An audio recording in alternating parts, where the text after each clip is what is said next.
빌립보의 성도들이 복음에 합당한 교회가 되어 자신의 기쁨, 곧 주님의 기쁨이 되기를 원했던 바울은 그들에게 겸손한 마음을 가지라고 했습니다. 겸손한 마음을 품고 똘똘 뭉쳐서 서로 남을 낮게 여기고 다른 사람의 일을 돌봐주라고 하였습니다. 이제 바울은 겸손한 마음의 본이 되시는 예수 그리스도를 제시합니다. 여러분 안에 이 마음을 품으십시오. 그것은 곧 그리스도 예수의 마음입니다. 이 말씀은 여러분으로 시작되죠. 그렇습니다. 공동체에 주시는 말씀이에요. 성도들이 겸손한 마음을 품어 복음에 합당한 교회를 이루기 위해서는 공동체 안에서 그리스도의 마음을 품어야 한다라는 뜻입니다. 겸손한 마음의 본이 되시는 예수 그리스도를 노래하는 오늘 본문은 신약 성경에서 가장 아름다운 그리스도 찬가입니다. 학자들은 이 구절이 바울이 직접 지은 찬송인지 아니면 이미 초대 교회에서 고백되던 찬송을 바울이 빌립보 편지를 기록하면서 인용한 것인지에 대한 다양한 주장을 합니다. 어쨌든 이 구절에는 초대 교회의 핵심 신앙이 담겨 있으며 바울의 신학을 반영할 뿐만 아니라 빌립보서의 아주 중요한 중심 구절이라는 점은 분명합니다. 오늘 본문에는 예수 그리스도의 놀라운 복음의 이야기가 담겨 있습니다. 바울은 그리스도의 십자가 은혜로 구원을 받은 성도는 예수 그리스도의 복음의 십자가 사건이 보여주는 그리스도의 마음을 품어야 한다고 말씀합니다. 그리스도께서는 이 땅에 오셔서 십자가를 지신 그 사랑의 마음, 바로 그 마음을 본받으라는 것이죠. 성도가 본받아야 할 그리스도 예수의 마음은 무엇입니까? 함께 읽겠습니다.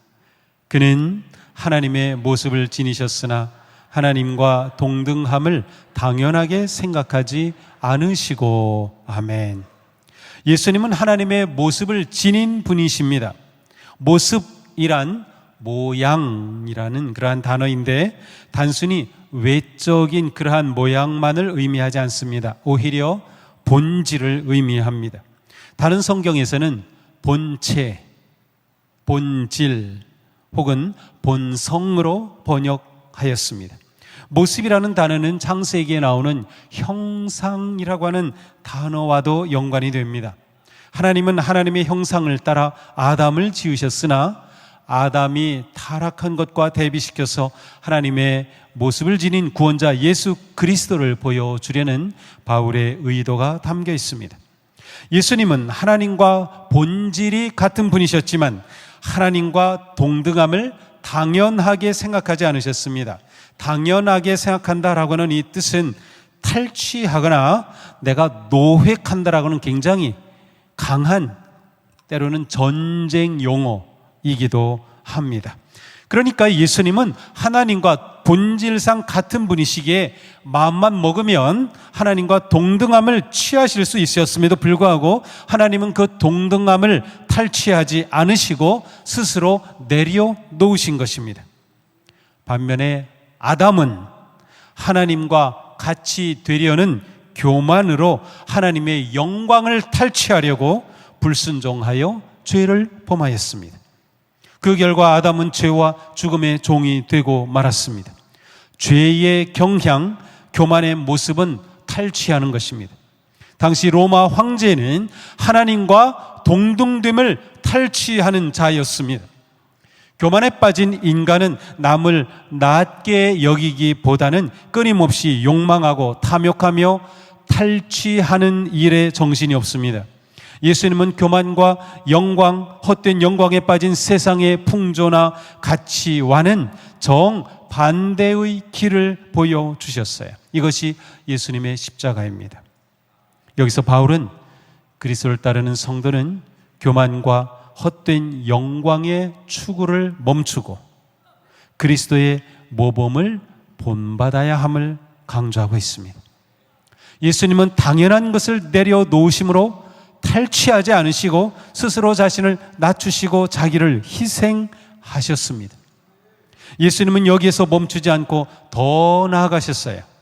예수 그리스도는 오히려 자기를 비워서 종의 모습을 취하시고 사람과 같이 되셨습니다. 그는 사람의 모양으로 나타나셨습니다. 예수님은 자기를 비우셨어요. 예수님의 자기 비움은 예수님이 어떤 분이신지를 보여주는 핵심 개념입니다.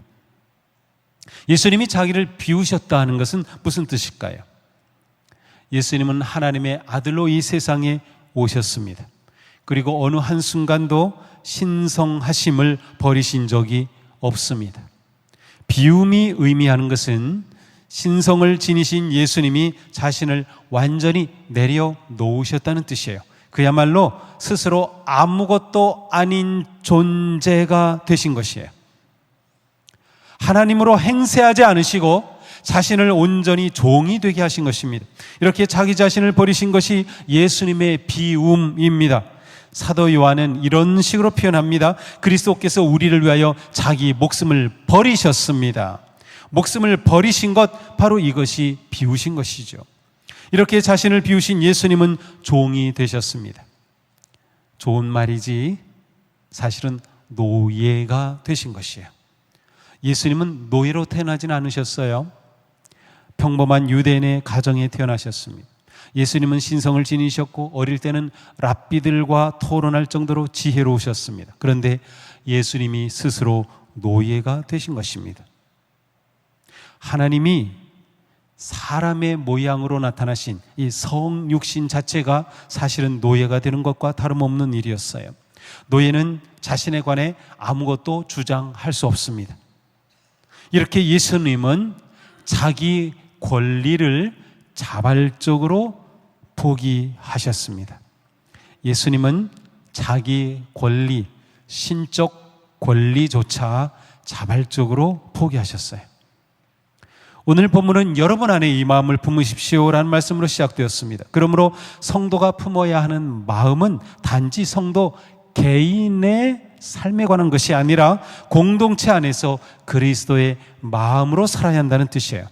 이처럼 공동체 안에서 성도 간의 관계에 초점을 둔 말씀으로 받아들인다면 영어 성경처럼 마음을 태도로 번역할 수도 있습니다. 그러므로 오늘 말씀은 성도는 모든 인간관계에서 또한 교회 안의 공동체 생활에서 그리스도의 태도로 살아야 한다는 뜻이에요. 성도는 예수님이 말씀하시고 보여주신 그 태도를 본받아야 한다는 말씀이에요. 예수님은 이런 말씀을 하셨어요. 이방인의 집권자들이 그들을 임의로 주관하고 그 고관들이 그들에게 권세를 부리는 줄을 너희가 알거니와 너희 중에는 그렇지 아니하니 너희 중에 누구든지 크고자 하는 자는 너희를 섬기는 자가 되고 너희 중에 누구든지 으뜸이 되고자 하는 자는 너희의 종이 되어야 하리라. 한 번은 제자들이 서로 누가 높으냐 다툴 때에 예수님이 말씀하셨어요. 앉아서 먹는 자가 크냐 섬기는 자가 크냐? 앉아서 먹는 자가 아니냐? 그러나 나는 섬기는 자로 너희 중에 있노라. 심지어 예수님은 제자들의 발을 씻어주셨어요. 노예가 할 일이죠. 그렇게 섬기는 종의 본을 보여주셨습니다. 그러므로 사도 바울은 성도들에게 그리스도의 마음을 본받는 공동체, 곧 세상의 방식과는 전혀 다른 새로운 천국 공동체를 만들라고 말씀하신 거예요. 성도와 교회는 그리스도께서 보여주신 모범을 배우고 따르며 오직 겸손과 섬김의 가치와 방식으로 움직이는 공동체가 되어야 합니다. 온전한 겸손과 섬김은 곧 자신을 비움으로 가능합니다. 예수님처럼 자기 권리를 포기해야 가능합니다. 바울조차 자신이 당당히 누릴 권리를 포기하면서 이렇게 말씀했어요. 내가 복음을 전할 때 값없이 전하고 복음을 전하는 데에 따르는 나의 권리를 이용하지 않는다는 그 사실입니다. 나는 어느 누구에게도 얽매이지 않은 자유로운 몸이지만 많은 사람을 얻으려고 스스로 모든 사람의 종이 되었습니다. 바울은 사도로서 마땅히 구할 권리를 내려놓았습니다. 오히려 자신을 낮추어 스스로 모든 사람의 종이 되었습니다. 이렇게 바울은 그리스도의 낮아지심과 자기 비움을 본받았습니다. 바울은 그리스도의 겸손을 자신의 목회 철학으로 삼았던 것이죠. 성도가 살고 교회가 살고 공동체가 사명을 이룰 수 있는 길이 여기에 있습니다. 그것은 저마다 가지고 있는 권리를 포기하고 내려놓는 것입니다. 자신의 권리 주장에 아무도 반대할 사람이 없을지라도, 목사가 권리를 내려놓고 장로가 권리를 내려놓고 권사와 집사가, 성도가 자신의 권리를 내려놓을 때 교회가 살아나고 생명력이 넘칩니다. 그때 교회의 소망이 넘쳐요. 교회가 세상의 조직과 다른 점이 여기에 있습니다. 교회는 이렇게 하여 세상과 차별화됩니다. 교회는 이렇게 하여 세상의 소망이 됩니다. 가정도 마찬가지입니다. 사역도 마찬가지입니다. 서로가 한치의 양보도 없이 자기 권리만 주장한다면 거기에는 갈등과 긴장과 상처와 아픔이 있을 뿐입니다. 그래도 누군가는 예수님의 마음으로 권리를 포기할 수 있을 때 그곳에 작은 소망의 싹이 자라납니다. 사실 자기의 권리를 포기할 때 가장 힘든 것은 그것을 알아주는 사람이 없을 때, 심지어 나의 권리 포기를 이용해서 누군가가 자기 이득을 채우는 것을 볼 때입니다. 하지만 진실한 성도라면 아무리 그렇다 해도 주님을 본받고 주님 따르기를 멈추지 않습니다. 성도 여러분, 우리가 주님의 마음으로 선한 일을 하다가 낙심하지 맙시다. 지쳐서 넘어지지 아니하면 때가 이를 때에 거두게 될 것입니다. 오직 주님을 본받고 따름에 감사하고 만족하는 법을 배워갑시다. 바로 여러분 자신이 예수님의 마음을 품어 권리를 포기하는 그 한 사람이 될 수 있겠습니까? 자신의 가정을 위해, 친구를 위해, 이웃을 위해, 교회를 위해, 그리고 주님을 위해서. 하나님의 아들로서의 모든 권리를 스스로 포기하신 예수님은 자기 결정권이 전혀 없는 종이 되셔서 하나님의 뜻에 순종하셨습니다. 그 순종이 죽음의 길이었음에도 자신을 비우신 예수님은 도살장에 끌려가는 양처럼 묵묵히 순종하셨습니다. 예수님의 겸손의 여정은 십자가에서 돌아가심으로 완성되었습니다. 자기를 낮추시고 죽기까지 순종하셨으니 곧 십자가에 죽기까지 하셨습니다. 낮춘다는 것은 비하하고 비굴하게 만든다라는 뜻입니다. 지난주에 봤듯이 겸손이라고 하는 단어의 이 의미가 있습니다. 이렇게 자기를 비굴하게 낮추신 예수님은 십자가에 죽기까지 순종하셨습니다. 십자가의 죽음은 종이 되신 예수님의 거룩한 순종의 열매입니다. 예수님은 기도하셨죠? 아빠, 아버지요, 아버지께는 모든 것이 가능하오니 이 잔을 내게서 옮기시옵소서. 그러나 나의 원대로 마시옵고 아버지의 원대로 하옵소서. 예수님의 겸손은 결국 십자가를 향하였습니다. 예수님이 점점 낮아지신 모습을 보십시오. 예수님의 낮아지심의 끝에 십자가가 있습니다. 하나님과 본체이신 예수님은 하나님과 동등함을 취하지 않으시고 자기를 비우셨습니다.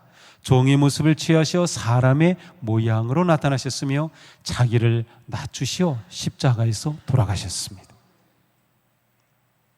자기를 부정하고 내려놓으신 예수님은 결국 대속의 제물로 십자가에 돌아가셨습니다. 이것이 복음의 이야기입니다. 십자가는 예수님의 겸손의 최저점인 정점입니다. 십자가는 예수님의 섬김의 정점입니다. 십자가는 예수님의 자기 비움의 정점입니다. 십자가는 예수님의 자기 포기의 정점입니다. 예수님은 자신이 세상에 오신 목적을 분명히 말씀하셨어요. 인자가 온 것은 섬김을 받으려 함이 아니라 도리어 섬기려 하고 자기 목숨을 많은 사람의 대속물로 주려 함이니라. 로마 제국에서 십자가형은 반역자와 중범죄자들에게 내려진 형벌이며 로마 시민권자는 절대로 십자가형을 받지 않았습니다. 그런데 아이러니하게도 하늘의 왕이신 예수께서는 로마 시민의 특권이 없었습니다. 예수님은 가장 비참하고 처참하고 저주스러운 십자가의 죽음을 맞으셨습니다. 하늘의 왕이신 예수님이 십자가에 죽기까지 낮아지신 이유는 오직 한 가지입니다. 그것은 바로 당신을 구원하시기 위해서입니다. 초대교회 성도들은 이 십자가를 자신을 위한 하나님의 사랑의 확증으로 받아들였습니다.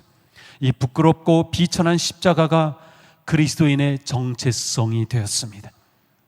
이 십자가가 그리스도인들의 소망이 되었고 기쁨이 되었고 생명이 되었고 자랑이 되었습니다. 바울은 고백합니다.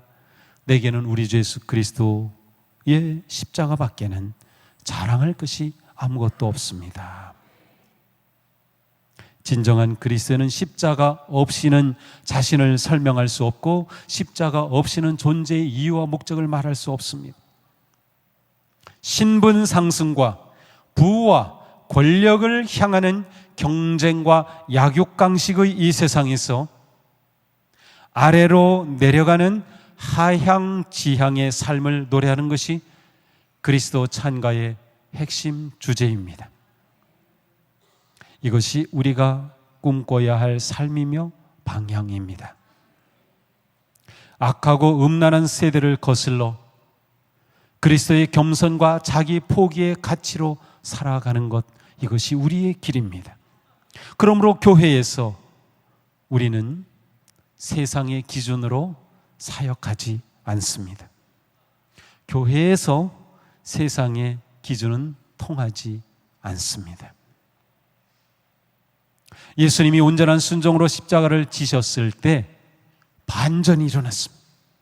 그러므로 하나님께서는 그를 지극히 높이시고 모든 이름 위에 뛰어난 이름을 그에게 주셨습니다. 자기를 낮추신 그리스도를 하나님께서 지극히 높이신 것입니다. 드디어 하나님이 개입하셨습니다. 하나님 아버지는 침묵하시면서 아들의 순환과 수치와 모욕을 그대로 함께 겪으신 것이에요. 이것이 하나님의 사랑입니다. 이것이 하나님의 은총입니다. 예수님의 십자가의 달리심은 최고의 들리심이 되었습니다. 바울은 하나님이 예수님을 높이셔서 모든 이름 위에 뛰어난 이름을 주셨다고 말합니다. 여기서 뛰어난 이름은 만물의 창조주 하나님의 이름이며 이스라엘 사람들에게 아도나이, 주님으로 불리신 그 이름입니다. 그처럼 하나님은 예수님을 주님, 퀴리오스로 부르는 것을 말합니다. 당시 주로 불리는 존재는 황제밖에 없었습니다. 그러나 하나님은 이 주라고 하는 거룩하고 놀라운 이름을 주심으로 예수님을 최고 존엄하신 분이 되게 하셨습니다. 이렇게 하나님께서 그리스도를 높이신 결과 무엇입니까? 그리하여 하늘과 땅 위와 땅 아래에 있는 모든 것들이 예수 이름 앞에 무릎을 꿇고 모두가 예수 그리스도는 주님이시라고 고백하여 하나님 아버지께 영광을 돌리게 하셨습니다.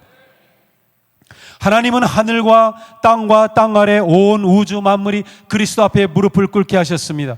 무릎을 꿇는 것은 예배를 의미하죠. 십자가에 달리신 그리스도를 최고로 높이 들으심으로 예수 그리스도를 주님이라고 고백하며 주님 앞에 무릎을 꿇고 온 우주가 경배하게 하셨습니다. 이 경배는 그리스도를 높이신 하나님의 영광을 선포하는 것이며 하나님께 영광을 돌리는 것입니다.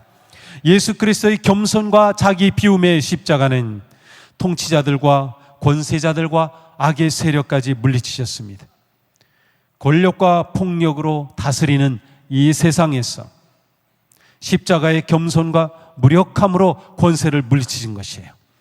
예수 그리스도는 낮아지심으로 죄와 사망의 권세를 물리치시고 생명과 구원의 주가 되셨습니다. 하나님은 그리스도를 비천한 십자가에서 하늘의 영광으로 높이시고 최고의 이름을 주셨습니다. 그리하여 그리스도는 우리의 왕이 되셨습니다. 하늘에서 그리스도 앞에 무릎을 꿇고 천군 천사들이 경배와 영광을 돌릴 뿐만 아니라 이 땅에서도 영광과 승리의 주님을 높이는 경배와 찬양은 퍼져나갑니다. 사랑하는 성도 여러분, 온 마음을 다해 그리스도를 높이십시오. 승리와 기쁨의 노래로 하나님을 경배하며 영광을 돌리십시오. 불의의 세력이 판을 치며 악한 짐승의 통치가 맹위를 떨치는 이 세상에서, 또한 죄의 세력이 몰려오고 장차 다가올 환난과 고난을 맞서야 하는 상황에서도 성도인 우리는 낮아지시고 자신을 버리셔서 우리를 구원하시고 승리하신 부활의 주님을 경배합니다. 주님을 경배하는 우리가 해야 할 일은 오직 그리스도를 본받고 그리스도 예수의 마음을 품는 것입니다. 그렇게 하여 우리는 오직 그리스도의 이름을, 최후의 승리를, 그리고 오직 하나님께 영광을 돌리게 되는 것입니다. 우리 안에 그리스도의 마음을 품읍시다. 그리고 승리하신 영광의 주님을 예배합시다. 이것이 우리의 믿음 생활의 전부입니다. 오늘도 마음을 다해 주님을 높이고 예배하는 우리, 이곳에 부활의 주님의 그 영광이, 자기를 낮추시고 버리시고 포기하신 주님의 그 사랑이 충만하게 넘치기를 축복합니다.